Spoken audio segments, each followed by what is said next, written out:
Um, yeah, and just so everyone knows, we will be recording this meeting. So if you guys want to turn on your cameras or turn off your cameras, that's perfectly fine. And also because it's during lunchtime and during our normal spiritual seekers meetings, we offer lunch. You are completely welcome to eat food while we're having the meeting. And as we're learning about Ms. Hooker's journey.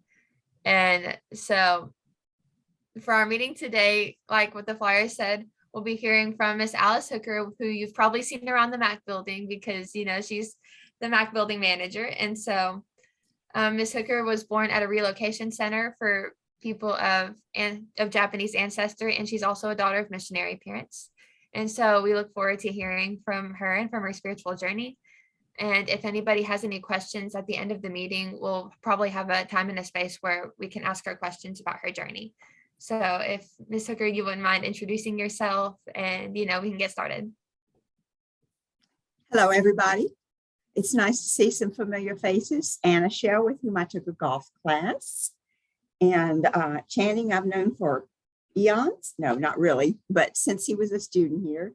And Ryan, my new friend in the MAC building. Jonna Allen, my fellow OBC. And Matthew, I don't know how well I know you, but anyway, it's nice to see friends. I alerted my family to this, but needless to say, Jack and Kathy, my younger brother and his wife in Japan, this is like 2 a.m. for them. So they're not watching this. But I've been at Berea since September 1st of 1998. So it's been a while.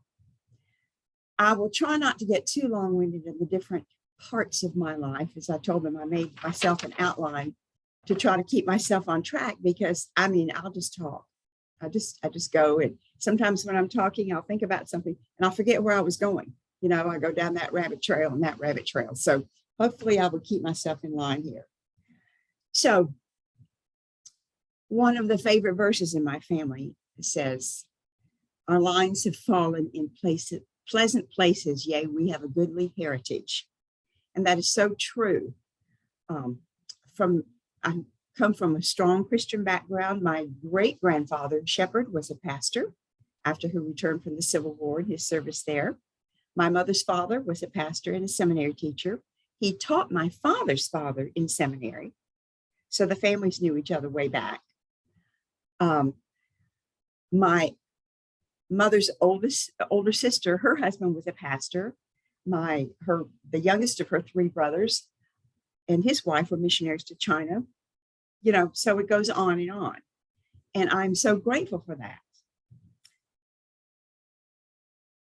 As was mentioned earlier, I was born at the Relocation Center in Aurora, Arkansas, where my father was serving as a minister. He had returned from being interned in Japan after Pearl Harbor, rejoined my mother and my older sister, who was 18 months old when the 2 of them left Japan, when situations were getting really, really difficult. So he returned, he was repatriated from being interned. And they were in Houston, Texas, working in Japanese speaking ministry there. And my older brother was born in Houston. Then they had an opportunity to work with the relocation centers. There were actually 2, one at Jerome and one at Roar. And they were living in the town between the 2 centers. The town was McGee. Well, their landlady wasn't too happy about the work that they were doing with the enemy and sold the house they were renting. So it was like, whoops, what happens now? Well, the U.S. government came to my mother, who was a teacher by training, and said, Mrs. Garrett, we understand you're a teacher and we're in desperate need of a teacher a 3rd grade teacher at the Roar Center. She said, well, yes, I'm a teacher, but I'm secondary, not elementary. Well, that's okay. We're desperate. And I'm pregnant. I won't be able to teach the whole year. That's okay. We're desperate.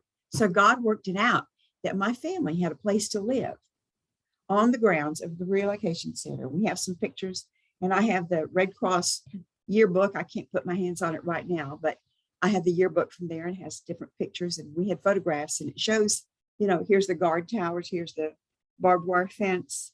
You know, we were in a compound, and I think my parents were probably able to come and go because they weren't being held there. But they had better access to ministry by living there at the Relocation Center. From Roar, my parents were anxious to get back to Japan, where they had served, Daddy since 1934 and my mother since 1935. They were married in Japan in 1938. But as I said, the families knew each other beforehand. My parents knew each other when Daddy was in seminary and my mother was studying also. The family joke is that Daddy fell in love with my Aunt Alice and actually proposed to her a couple of times, but that just wasn't right. So he went on to Japan, and we used to tease my mother about following him to Japan. And she said, no, I volunteered first. He just got to go first. So they were married there in 1938 and came on furlough the summer of 1939. And my sister was born in New York City in 1939. They returned to Japan and were in Tokyo at that time. The work had relocated because of the times and the situation. But as things were getting more and more difficult, Daddy decided it was best for my mother and sister to return to the States, that he was committed, that he was where God wanted him to be. That, Christianity has nothing to do with where you're from, what your country is. Are you orange, green, purple, or white, or, what are you? And so he stayed. This made a big impression on the Japanese people. They loved him for that. He had been teaching at St. Anne, which was founded by C.K. Dozier in the 20s. And it's down in Fukuoka, in Kyushu. So after Daddy was back and things were getting on to where somebody could maybe go back and the mission board was going to send somebody, they asked the Japanese people, and they said, the Japanese Baptists, and said, we're going to be able to send somebody back, and who would you like to have? Well, they asked for Garrett. And my granddaddy, my mother's father, said, now listen, you guys have already had your separation. Some of these other folks haven't been separated, so let one of them go. So Edwin Dozier and I think Tucker Calloway went back first. And I think Alma Graves. Some of these things I'm learning belatedly. They were just kind of, floating around above my head. But because of his work at the school, it was recommended that somebody write a biography of him.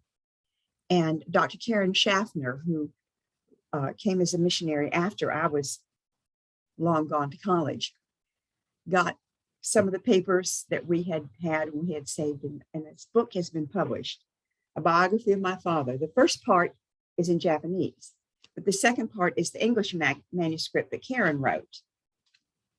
So, you don't have to know Japanese to be able to read the book.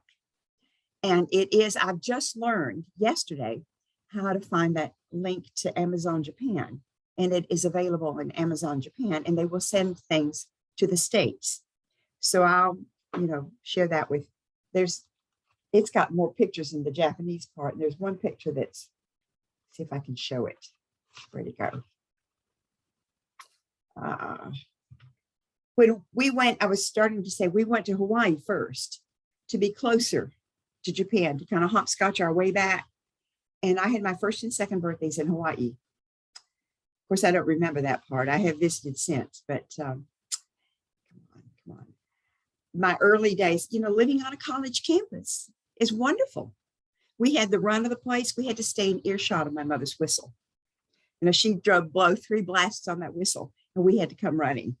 And it was every now and then, there were a couple of times, well, I didn't hear you the first time. We just didn't respond the first time. But we were pretty much given free reign of campus and got in the way. One of the students remembered our coming in the window where Daddy was teaching. But it was wonderful. And where is that picture? And if I don't find it, I'm wasting time. Saw it yesterday. Anyway, it's there. A picture of Daddy holding me is one of my very favorite pictures when I was about 5 years old. So this biography of my father So getting on to spiritual journey, a little more specific, not just my biographical stuff. We had family worship from as long as I can remember. And as we got older, we called it singing and praying. We had these little bilingual hymnals about that big. They were paperback. And they were, I think they were published by the U.S. occupation and to be used, by Christians. And, one side of the page was the hymn in English, and the other side was the hymn in Japanese. So when we had our family worship with the family of our housekeeper, Mrs. Saijaw, who was a war widow, she was pregnant with her third child when he was killed in the war, when her husband was killed in the war. And her father-in-law was a Methodist minister. She was not at that time a Christian. When this baby was born, the grandparents took him to raise because things were just so difficult. And he did not live with his mother and older brother and sister until after she came to work for us. He was just my age. And so he was 8 when they came to live in the apartment behind our house. So we would call them in. It was "Taimashou, let's sing," and we would sing a stanza in English and a stanza in Japanese, going back and forth. And then we would pray around the circle, taking turns in English or in Japanese. Sometimes I would try to pray in Japanese. Not real good at it, but still. We also, of course, we went to church in Japanese, Sunday school in Japanese. But especially in our younger years, our parents were very concerned that we understand everything that was being taught. And so the missionaries got together and had an English language Sunday school in the afternoon that would meet at different people's homes. And one thing that I remember specifically from them was a Bible memorization plan. I don't know who started it, Bible verse. And it was alphabetical. And I don't remember which verses were for which way through the alphabet, but I remember A was ask and it shall be given unto you. Seek and you shall find. Knock and it shall be opened unto you. B was, but be ye doers of the word and not hearers only. So, we learned these things and they just sort of became ingrained. And that was really important. And, it's the kind of thing you remember. I don't recall a specific moment when I became a Christian. I mean, this was just sort of my matrix, what I came into, and I came to know the love of Christ very early. I have a specific recollection of a time. I don't think I had already started school because we were not around for mission meeting my first grade year. We left for the States in April. So I was 5 at the oldest, singing, "Wherever he leads, I'll go. Wherever he leads, I'll go." And singing and being moved to tears as a young child by that hymn. So, there was something there. It wasn't just, a song. We were talking earlier, I just burst into song if this or that, somebody will say something and it'll remind me of a song. So I can also remember specifically, we were getting ready to come on furlough. And we hadn't even, I hadn't started school yet because I can remember where I was saying this, walking down the sidewalk between the single ladies' house and our house, which was next door. And then we moved out to our new house as I was starting school. But anyway, I remember saying, I want granddaddy to baptize me when we were in the States, because we were coming to the States on furlough. And I think that might have been partly because my sister had recently been baptized there at our church in Fukuoka. So I was baptized in the summer of 1952 at Crescent Hill Baptist Church in Louisville by Dr. Roland S. Burhans. He was our pastor that furlough and also the next furlough when I was in 8th grade, 2nd grade and 8th grade. So we came back to the same community, to the seminary community. We were in the same school district. So I had some of the same classmates from 2nd grade and 8th grade. So it gave me a sense of belonging, of being rooted. I have never, part of it is, I guess because of who I am, But I have never felt this dissociation, which some MKs seem to feel between their home country where their parents served because they were so immersed there, and then coming to the States, which was so different. I attribute that to several things. I think partly because of the way my parents handled things. There was always a very strong connection with our families here in the States. Our families were also very supportive, as you may imagine, of our parents' service in Japan. My mother's father having been a professor of missions at Southern Seminary, and my father's father being a pastor with an eye, view to the world. Daddy's sister and her husband had hoped to go to China as missionaries, educational missionaries. And in those days, in the 30s, the mission board kind of felt like, oh, you can't be orthodox enough. You might be too liberal, you might be too whatever, because you're a scientist, you're a teacher. He was a chemistry professor. But as it turned out, although the board denied them appointments in their work at Carson Newman College, now university, they worked with the missions volunteers for decades. And so where they would have been 2 people going out, I have no idea how many couples went out to the mission field in different countries with their support and encouragement. So we had this kind of family support. I know other people who had very different situations. And so they went against their family's will and, all this kind of thing. So there was that sense of belonging. And also, we attended school at a U.S. Air Force, at a Department of Defense school. And we were at that school. I was there from 1st grade to 8th grade, first grade through 12th grade, with the exception of 2nd and 8th. And so we were sort of, the military brats and the missionary kids were not exactly the same, but the military kids were not just exactly like the kids in the States, because they had lived many different places. They were more cosmopolitan, but at the same time, they were American kids. And so I think that gave me a better transitional experience rather than going to a boarding school. Some of the kids, there was a boarding school in Taiwan that some of the kids went to, or went to Canadian Academy. My sister graduated there in Quebec, and they were really international, really cosmopolitan and wonderful. And in a way, I was jealous of the ones who went up there because they knew all these people. They did this, they did that. And we didn't. We go up to mission meeting and we knew just the MKs, and they knew all these other people. But I'm thankful for the background that we had, and I am just rambling on, and I need to move on a little bit. But going back to music and the role that music has played in my life and in my spiritual development. We talk about the songs in our family worship time. So many times when I'm reading scripture, I'll come to a passage, and of course, a tune comes to my mind because this has been set to a hymn or to a solo that I've sung, or to a choral work. Brahms' German Requiem, which I've sung several times in English. Oh my goodness. How lovely is thy dwelling place, O Lord of hosts. I can sing that. And I sang that virtually with Dr. Hong in her group over the summer.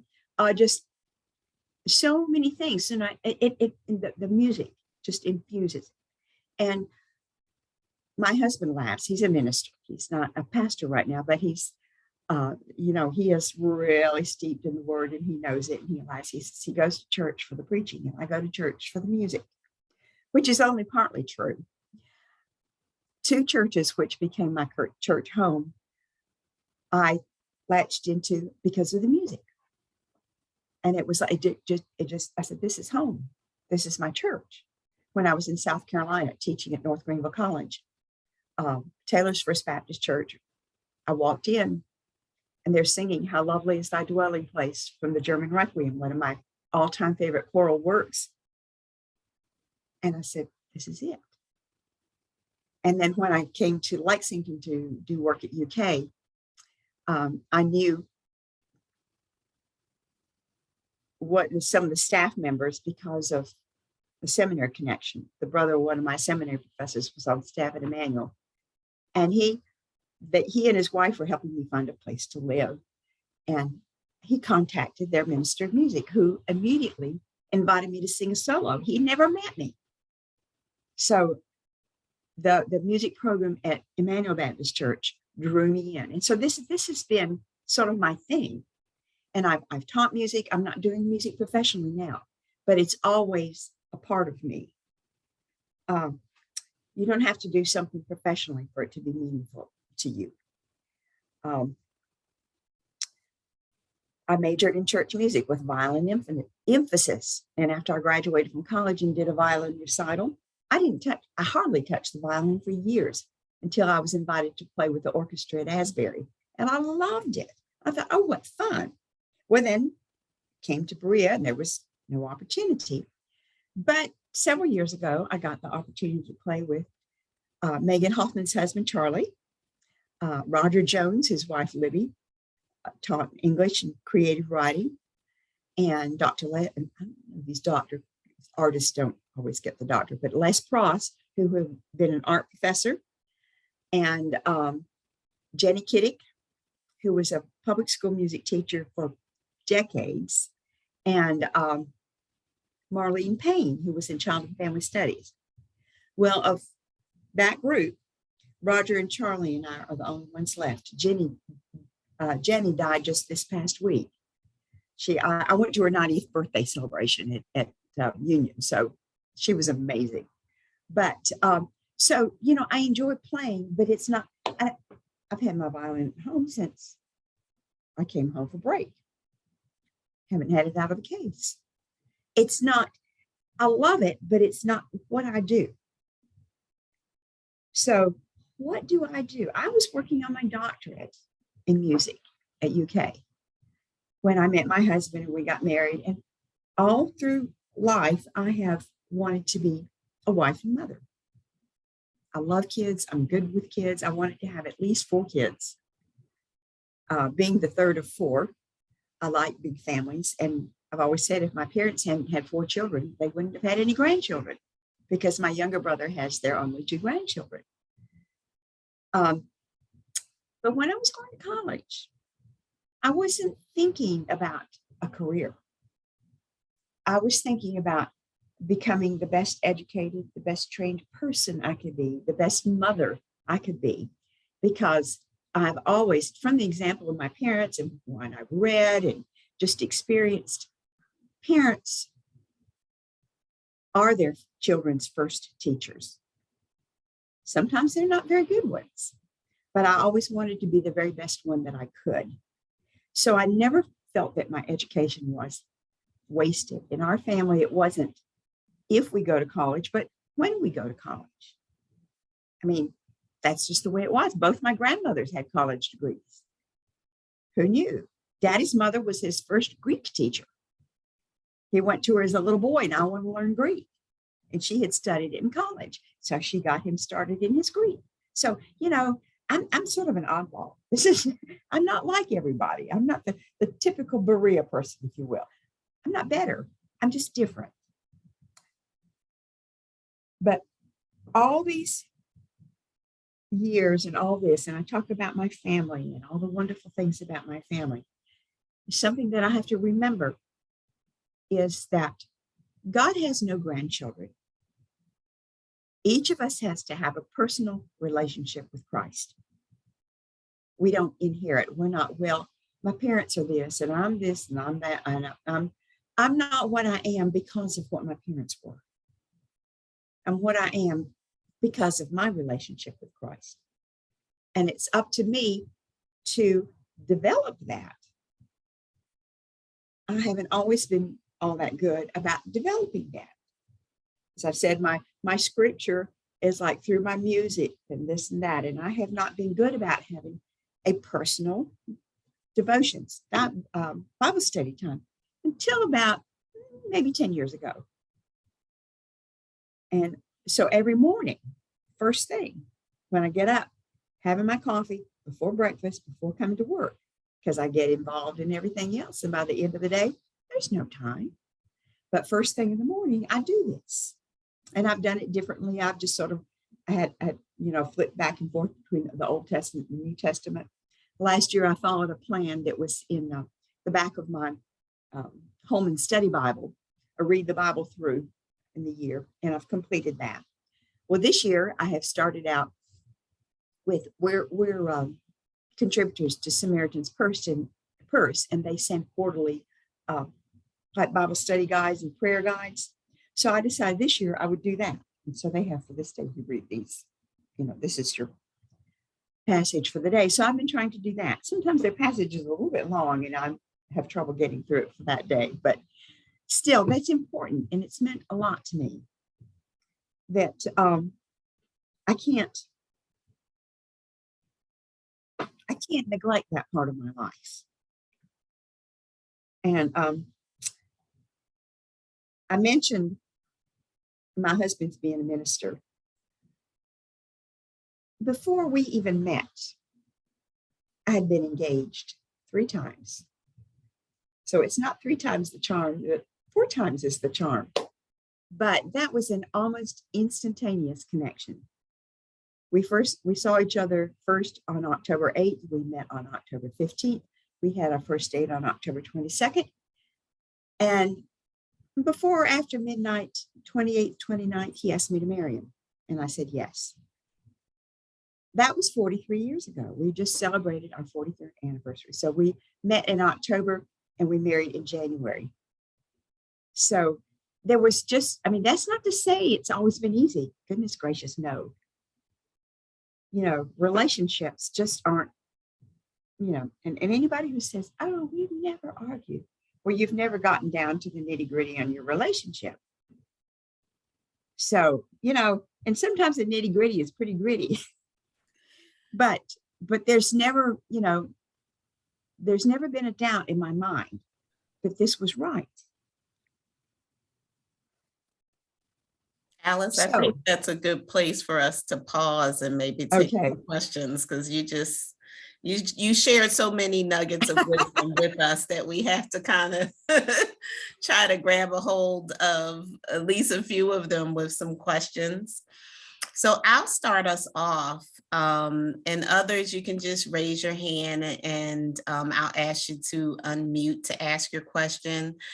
Alice, you talked a little bit about starting what you call personal devotions, and I was wondering if you could explain what that is. And then you mentioned a Holman Bible, and I was wondering if you could talk about what that is as well. Well, as far as personal devotions are concerned, I do the scripture reading and try. Sometimes I'm not quite there in the mornings as much as I would like to be. So some days I focus more on the scripture than others. Sometimes I catch myself just reading. You ever do your homework that way, Casey? You just read through it and it didn't quite penetrate. I'm afraid sometimes it's like that. But then I take notes, and sometimes it's on the scripture itself, the effect that it's having on me, and sometimes it's more of just a journal. But I have been keeping a journal and lab notebooks for these years now. And the Holman Study Bible, I have the study Bible that's got all the notes and footnotes and this and that. And then I have one that's just kind of like my Sunday go to meeting Bible.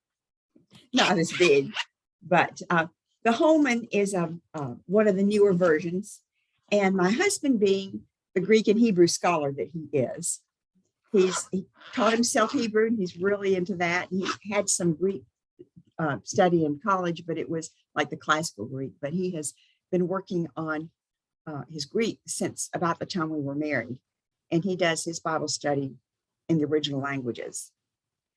And he feels that the Holman, for the most part, is closest to the original languages. There's still places where he disagrees with this and that and the other, but it is in modern English. It's not slangy. It's not a paraphrase. It's not like, there's a Cotton Patch version and there's a, bunch of different versions that are good. but they're version, I mean, they're, they're not translations. So that's what I've been using mostly is the Holman. Thank you. Are there other questions? Yeah, Alice, I would like to hear more about how you found your way to Berea. Like, how did you end up with the job that you have now? Oh my goodness. Okay. I was working at Asbury, which is Lauren's alma mater. I loved it. I was working with classmates of his, the current, and for I don't know how many years, mayor of Wilmore, Harold Rainwater, was one of my work colleagues, and he was one of Lauren's classmates. So, the Asbury family was my family. Well, Lauren got called as pastor to Harris Memorial Baptist Church in Richmond. It's out going toward Waco on Greens Crossing. If y'all are familiar, there's a racetrack out there. So that's where we were. So I was driving from Richmond to Wilmore, and they just ain't no way to get there from here. Not a good way. I mean, you've got the Kentucky River, you've got to cross and go through the hills and the mountains. I mean, not for different degrees. And so you can either go up through Lancaster, or I used to like to go up Jacks Creek Pike and across that way into Nicholasville. Well, after a year of this, driving back and forth, well, at different times, Lauren would say, "Oh, I hate for you to have to do that. You ought to just, get a job closer." And I think, but I love being at Asbury. I was in the PE department, which, little music major me, non-athletic family. Who knew? But and golf, Anna, this is not what I would have expected.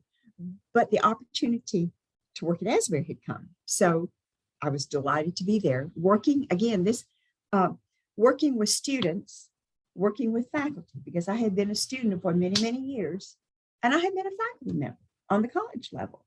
So I kind of felt like I was a good intermediary. I could understand both sides of the desk.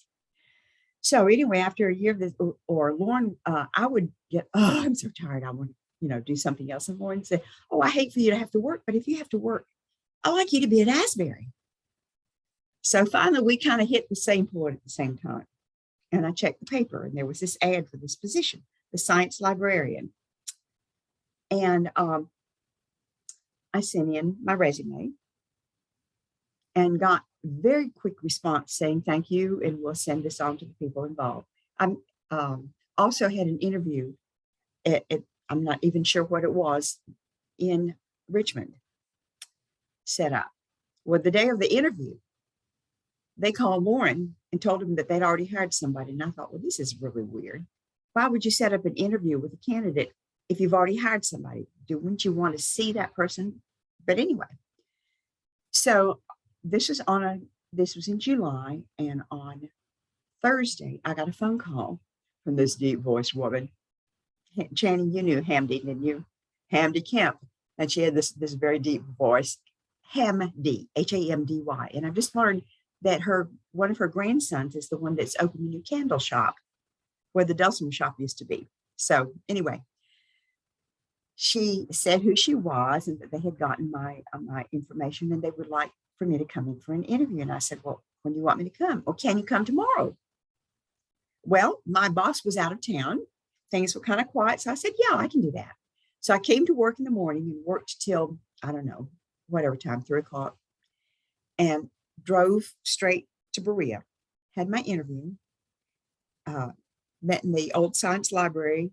Ron Rosen was there, Larry Lipchinsky, Smith T. Powell, anyway, a bunch of people. And they wanted some science background. And I'd had biology, chemistry, physics all in high school. And I'd had general biology and zoology in college and had made A's in those courses. I loved them. So I kind of had some science, at least nodding acquaintance. So they took me up to meet with Larry Blair, who was a chemistry professor, but was the acting dean at that time. And as my interview with him is going on, I'm thinking, this sounds like something is happening. So turned out I got the job that day. I went home with the job.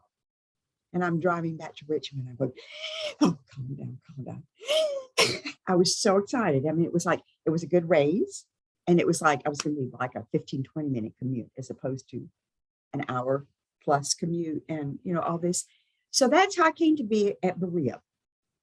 And I've been in the same position. The position itself has, the work has kind of shifted and changed as we no longer have a science library.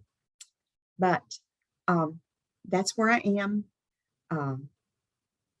There's just a few from that original crew who are still in faculty. And more, I am finding that I'm not only older than the faculty, but older than the parents of some of the faculty. So I'm kind of like grandma of the building. And but I love being there. It's been a good group. It's been a good experience. And I think God's hand was definitely in this. I just think it's a really fun testament to the liberal arts nature of the college that we would have someone with a master's degree, seminary educated in music, serving as the science librarian and the building manager for our Division I building. Well, that's what liberal arts is. I mean, that's what my family has always believed in. And if you've got an education in liberal arts, you can do anything. That's right. You don't have to have a degree in one thing to continue on in that line, but you can go anything else. And I remember one student who was struggling to get through and finally just finished at Asbury, just got a degree. And I said, that's great. You've got a degree. Now somebody can look at you and say, okay, this kid can finish a program. They're trainable. They can learn. We can work with that. So you don't have to have a technical degree or, but on the other hand, not everybody has to have a college education in order to be a successful person. And none of us has the right to look down at anybody for what they do, because where in the world would our world be without people who are going to pave the highways, pick up the garbage, run the telephone lines, you name it. And a lot of these jobs take some real special training. But it doesn't have to be a college degree. Yeah, my brother is a welder and he makes more than I will ever make working in education. Like I will never make what he makes. And I think that's just really true. I think that sort of brings me to another question, because I know this is true of you, just having known you for so long, is seeing our jobs as a vocation, not just as something we do every day. And I know this is true of you, and seeing your job as ministry. Could you say a little more about that? Because I know that is true of you. I know it's not, you don't just do your job. I know that you really do care for the faculty and students on campus, not just the ones in your building, but just on campus. So could you say a little bit more about that, how you see your job as a vocation, as a ministry? Well, I have the opportunity there because people can open the door verbally by saying something that allows me to say something. Or I can say, how are you doing? What's going on with you? And then this can sometimes lead into spiritual matters or not, but just caring and knowing that somebody's there. And I've heard a lot of things that have just, they've stayed right here. And I think people can trust that in me. And so they feel free to talk with me. And I'm blessed by that. And then I've had an opportunity this past semester, and we hope to continue on to work with Miss Sabrina and doing some vocal work. And so I haven't taught voice in years. So I'm not teaching voice per se, but we're kind of working together. And she told me the other day that during break, she just got so excited because she was singing and finding that she was singing higher and all this and that than she ever had. And so that's just been a delight. And then just to get to know her and other students, it's just, you never know what's going to come across your way. Beautiful. Other questions? Wow. Ryan's one of my talking buddies. He comes in and talks. One of my kids. I have a great niece who will be 30 next month. Hi, Ryan. So he's a kid, definitely. My brother's granddaughter, you know. So it's All right. Well, if there are no more questions, we can wrap up. Is that it, everyone? I was going to ask you, how do you say grandma in Japanese? well, this is what my brother's kids called my mother, is Ba-chan. Bachan. Oh. Baachan. In fact, when she went back to Japan as a widow, she taught the children at the church to call her Garotto Ba-chan, Granny Garrett. And I want to say just really, really quickly, I didn't mention something that's helped me in my personal development and understanding of who I am. And I've given this information to students time and time again, is a book written by Don and Katie Fortune, who my brother and his wife got to know in Seattle. But it's called Discover Your God-Given Gifts. And it's a very simple personality assessment, but looked at through scripture and how we all have overlapping gifts, but some of them rise to the top, and which really are our top gifts. And Lauren and I, it was an eye-opener to us, discovered through reading this book that my first spiritual gift is not teaching, it's service. So what am I doing there? I'm doing service. I'm helping people get through the day, get through their teaching, facilitating. And then, of course, encouragement is also up there, and different gifts like that. But that has been such a helpful book. And it's available on Amazon. It's just wonderful. And they're versions for understanding your kids better, because, you know, your kids aren't carbon copies of you, are they, Anna? So anyway, got to shut me up. I'll just keep talking. No, thank you. That's a really great resource. Discover Your God-Given Gifts. And we'd also like the name of the book about your father, you know, to see if we can pick that well, one as well. It's printed in Japanese. It's William Maxfield Garrett. So I'm not sure exactly what it says here. Let's see, what does it say in English? But it's a biography. The biography of William Maxfield Garrett, and the subtitle is to do the will of him who sent me, and that's on his gravestone. Beautiful. So, all right, everyone. So pick up those resources. Thank you so much, Alice, for sharing glimpses of your spiritual journey with us today. We are better because we had this time with you today. Thank you so much. Thank you. Thanks for joining in. Thanks for coming, everyone. Bye-bye.